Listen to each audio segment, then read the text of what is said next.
이스라엘이라는 나라가 3,500년의 역사를 가지고 있습니다. 그 3,500년의 역사 속에서 나라가 참 여러 번 망했습니다. 그런데 대표적으로 망한 사건을 제가 볼 때는 한 2개 정도로 볼 수 있을 것 같습니다. 하나는 구약의 마지막을 장식하는 바벨론 제국에게 몰락하는 70년의 역사가 있습니다. 그리고 신약에 예수님 돌아가신 지 40년 후 AD 70년에 로마 제국에게 완전히 짓밟혀서 2000년 동안 나라 없이 살다가 1968년도에 독립한 그런 멸망의 사건이 있습니다. 그러니까 구약에 한 번, 신약에 한 번. 모세가 출애굽해서 이스라엘 민족이 형성된 지 900년 만에 망했고, 사울이라는 왕이 나타나서 왕정 국가를 만들어서 다윗, 솔로몬, 남북 분열 역사를 해서 한 470년의 왕정 국가가 막을 내리는 역사가 구약의 마지막입니다. 거기에 보면은 바벨론의 포로가 된 70년의 역사에서 이스라엘은 아주 큰 체험을 합니다. 우리가 어떻게 하나님을 잃어버려서 이 모양 이 꼴이 됐는가라는 역사적 반성을 그때 하게 되고, 그 70년의 세월 동안에 성경이 만들어집니다. 그때. 그리고 그 시대에 예루살렘, 불탄 예루살렘을 그리워하면서 그 바벨론 땅에서 정말 고군분투하면서 살아갑니다. 이민 1세, 2세, 3세가 자라기 시작하고, 그리고 그곳에서 정말 조국을 그리워합니다. 여러분 보니엠이라고 아시죠? The Rivers of the Babylon. 저는 그 노래가 굉장히 흥이 있는 노래인 줄 알았어요.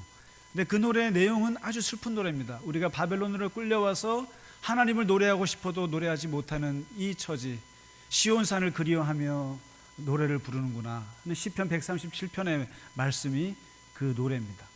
히브리 노예들의 합창 아시죠? 그것도 바벨론 포로의 서러움들을 표현한 노래들입니다. 그러나 그 속에서 이 이스라엘 사람들은 열심히 살아서 제국에 성공하는 사람들이 나타납니다. 걸출한 인물들이 나옵니다.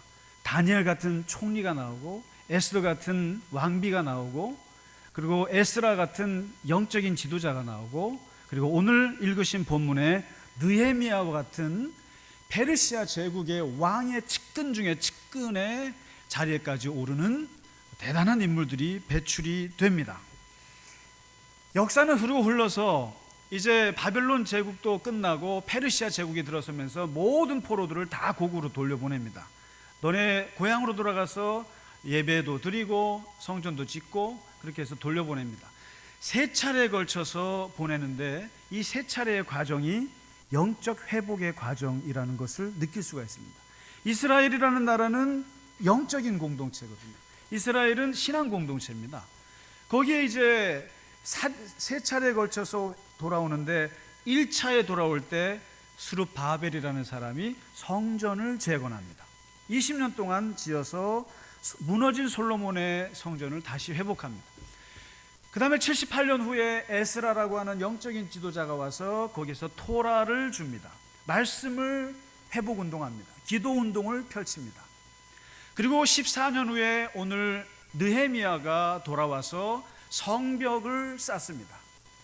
성전을 짓고 말씀 토라를 주고 성벽을 쌓는 이 3가지의 과정은 영적 회복의 과정을 말합니다. 우리가 기본적으로 가장 신앙에서 중요한 것은 예배입니다. 그래서 우리가 어디를 가면 항상 교회당을 짓습니다. 교회당을 짓고 거기서 예배부터 드립니다. 하나님이 임재하시도록, 하나님을 만나도록. 그 다음에 들어오는 것이 말씀과 기도가 그 속에 들어옵니다. 그리고 말씀 공부를 하고 기도 훈련을 하면서 예배를 채워나갑니다.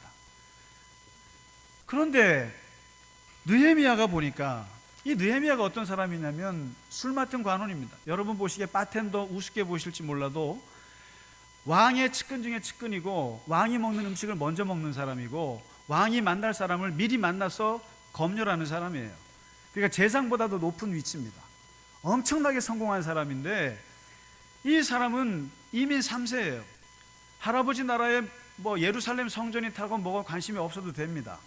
그런데 이 사람은 자기 조국에 대한 사랑이 있었고 눈물이 있어서 보니까 성전이 있으면 뭐하냐? 그리고 말씀과 기도가 있으면 뭐하냐?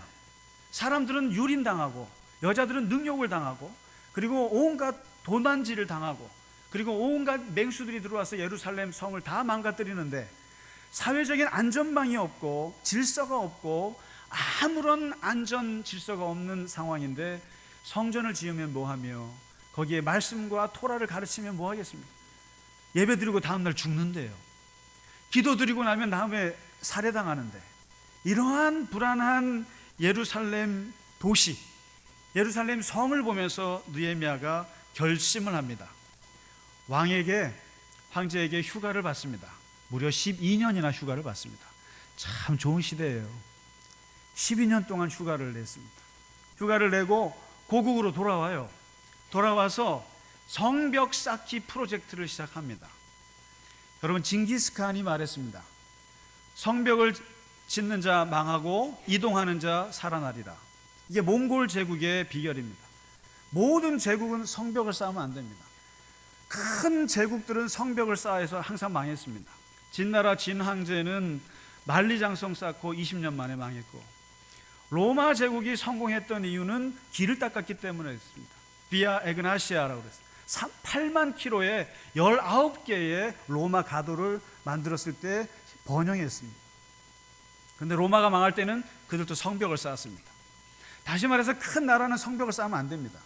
미국 같은 나라 보호무역하면 안 됩니다. 일본 같은 나라 저런 짓 하면 안 되는 거예요. 성벽은 누가 쌓냐면은 약한 나라가 쌓는 거예요. 약한 나라가 쌓는 거죠. 이스라엘은 약한 나라예요. 아무리 성전이 있어도 아무리 말씀이 있어도 성벽이 없으니까 유린당하는 겁니다. 사회적인 안전망이 없는 거예요. 그래서 이 성벽을 쌓기 시작하는데 무려 37,000평. 이게 이제 크진 않습니다. 우리 세사람 수련원 가신 분들은 그게 2만 평인데 그 2배, 4만 평 정도의 둘레, 6km 정도. 6km가 짧은 것 같아도 여기서 북악산 스카이웨이입니다. 저 북악정까지 가는 게 6km입니다. 제가 어제 재봤습니다.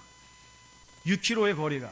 근데 그 6km의 거리를 높이 5m에 두께 1m짜리의 성벽을 쌓는다는 것을 52일 만에 끝냈다고 생각해 보세요. 오늘날의 현대기술로도 그렇게 쉽지 않습니다. 예루살렘에 가시면 느헤미야의 성벽이 아직도 남아 있습니다. 52일 만에 어떻게 성벽을 재건할 수 있었을까?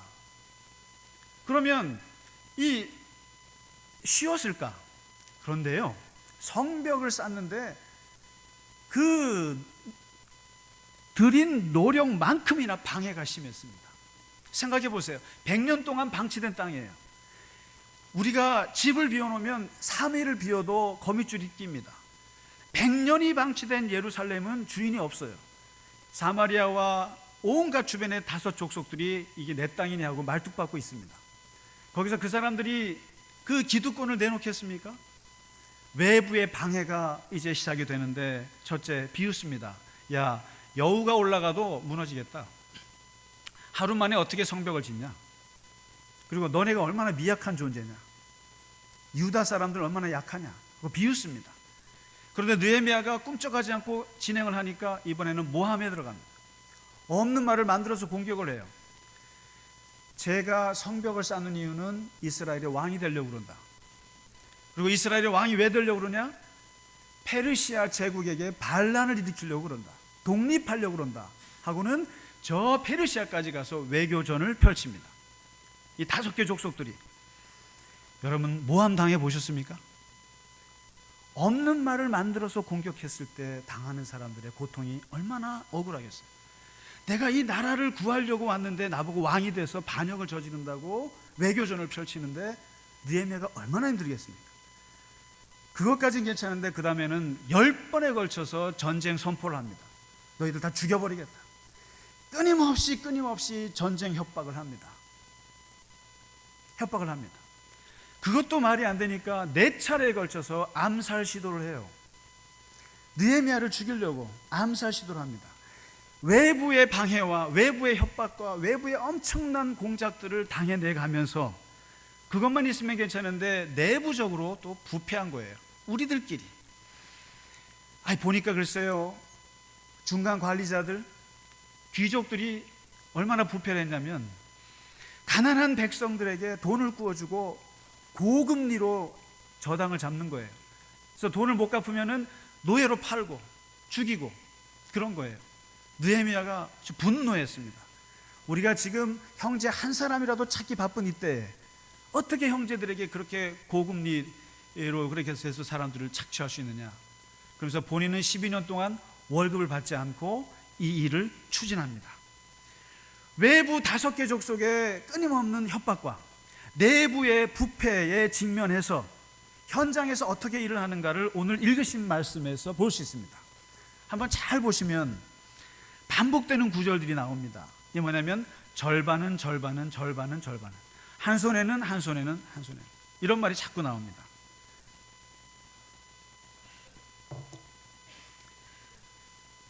내외적으로 협박이 있는, 장애물이 있는 상황에서 성벽을 쌓기 시작하는데 느헤미야는 어떻게 하냐면 절반은 쟁기를 들고 일하고 절반은 갑옷을 입고 창과 방패와 활을 들고 지키고, 건축하는 사람들도 한 손으로는 일을 하고 한 손에는 병기를 잡고 한 손에는 쟁기를 들리우고 한 손에는 무기를 들게 합니다. 일하면서 싸우고 싸우면서 일합니다. 벽돌을 쌓아 올리면서 칼로는 대적들과 싸워야 하는 상황입니다. 밤에는 파수하고 낮에는 일하고, 절반은 일하고 절반은 지키고, 한 손에는 쟁기를 들고 한 손에는 무기를 들고. 저는 이 구절을 보면서 이 생각을 했습니다. 하나님께서 우리에게 왜 2팔을 주셨을까? 2손을 주셨을까? 한 손으로는 밥을 먹으면서 한 손으로는 카톡질하고 이렇게 주셨을까? 한 손으로는 밥을 먹고 한 손으로는 국을 뜨기 위해서 오른손 왼손을 주셨을까? 그게 아니라 이 구절에 보면 하나님께서는 우리에게 2손을 주신 이유는 한 손에는 쟁기를 쥐고 한 손에는 무기를 들라. 여기서 인간의 2가지 특징이 나오는 거죠. 인간은 일하는 존재요, 싸우는 존재다. 외부의 적과 내부의 적과 끊임없이 싸워야 하기 위해서 무기를 들어야 하는 존재고, 그리고 그럼에도 불구하고 싸움으로 끝나지 않고 우리는 하나님의 성벽을 지어야 하는 그 손이 쟁기를 들고 있는 이 손이다. 일하는 존재다. 그래서 예수님께서 우리에게 말씀하시기를 뱀처럼 지혜롭고 비둘기처럼 순결하라는 말씀이 그 말씀이죠. 뱀은 싸울 때 필요합니다. 지혜로워야 돼요. 싸워서 이겨야죠. 비둘기는 묵묵하게 무식하지만 자기의 갈 길을 가면서 일을 하는 동물입니다. 뱀처럼 싸우고 비둘기처럼 일하라, 이거죠. 한편으로는 한 손에서는 현실을 쥐고 한 손에서는 이상을 꿈꾸고. 이게 그렇습니다. 요즘에 제가 로마 제국에 관심이 있어서, 왜 그러냐면 제국의 역사에서 1000년을 지속한 유일한 제국이 로마 제국이에요. 그리고 로마 제국이라는 이 역사는 모든 조직과 모든 경영에서 그 로마의 역사를 연구를 합니다. 근데 이 로마가 잘 나갔을 때의 비결이 뭔가 봤더니 바로 견제와 연대라는 거예요. 다시 말해서 평소에는 맨날 싸웁니다.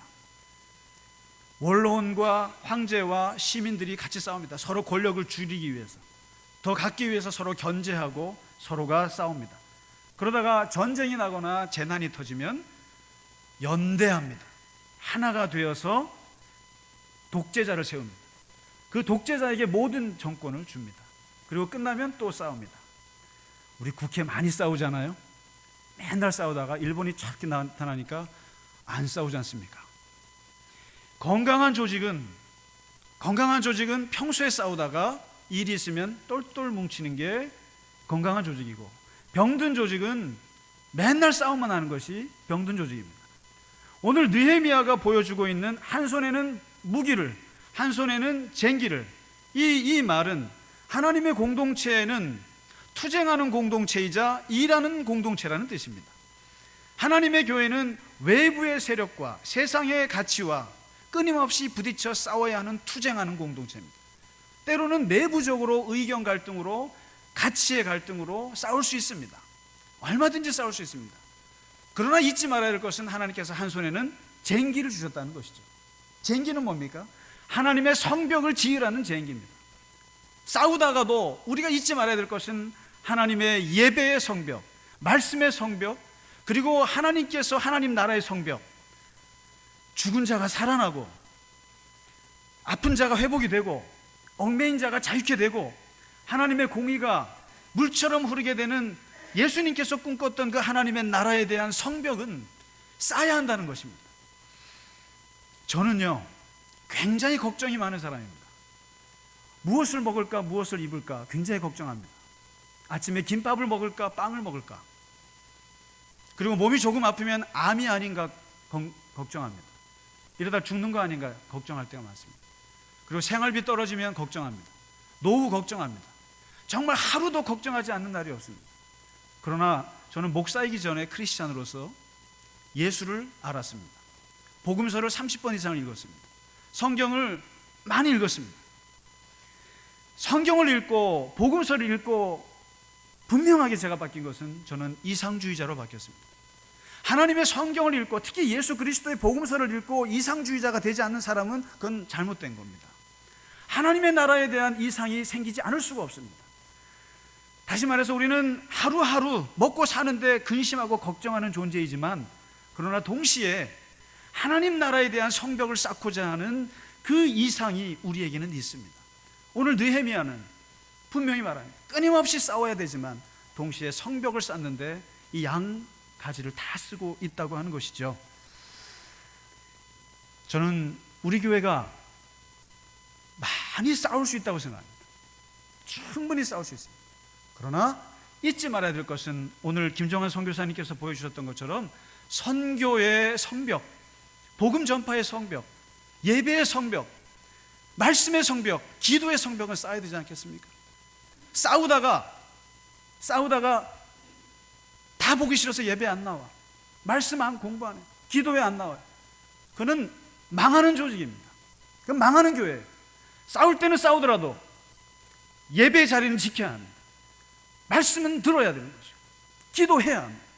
복음 전파해야죠. 그 두 가지가 우리에게는 같이 가는 것입니다.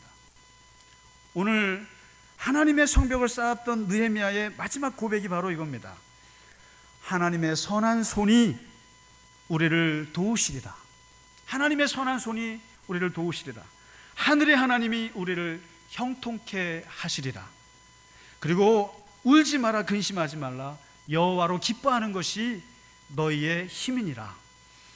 하나님께서 우리에게 두 손을 주셨고 이 두 손을 가지고 한 손으로 싸우고 한 손으로 하나님의 성벽을 쌓는 일에 매진할 때 하나님의 선한 손이 우리를 도와주시리라 확신합니다.